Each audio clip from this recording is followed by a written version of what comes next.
ပုံသွင်းမှာပဲနည်းနည်းလေး wave လေးဖြစ်မှာဒီတိုင်းဆိုရင်တော့ဒီအဖြောင်းတိုင်းဒီဖြောင်းတိုင်းဖြစ်နေမှာနည်းနည်းလေးပုံသွင်းရတိတ်တော့မခတ်ပါဘူးသပင်းကနည်းနည်းပျော့ပြီးတော့နည်းနည်းခွာတဲ့အထဲပါတော့လေ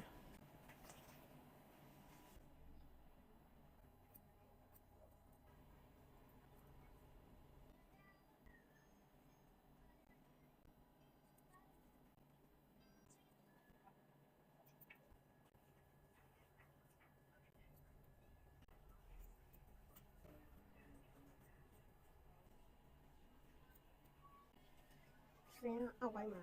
အပေါ်နဲ့အောက်နဲ့မတူတော့စံသားပုံစံလှိုင်းနဲ့အဖြောင်းနဲ့ဆိုတော့တစ်မျိုးဖြစ်နေများတယ်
စမိတ်ချရင်လာမှာနော်စမိတ်ကချလို့မရအောင်ဖြစ်နေ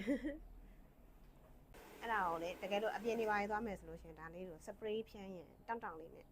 သူကလည်းပုံလေးကြာရင်ပို့ပြီးတော့ကြည့်ကောင်းတယ်စပရေးတူတာပေါ့အဲ့လိုပုံမှန်ဆိုလို့ရှိရင်စပရေးဖြန်းဖို့မေ့နေကြတယ်လေဒါစပရေးရကြလေးတွေပဲဖြန်းတာပြီးတော့ခေါင်းပြန်လျှော်ရမှာဆိုပြီးတော့မှအဲ့လိုမျိုးဒါပေမဲ့တကယ်လှရမယ်နေရကြရင်စပရေးတာဖြန်းဒီစပရေးဆိုပုံမှန်ဆိုအမကဒီနေရာကြီးတွေအကုန်လုံးဖွာပြီးပြုတ်ကြတာ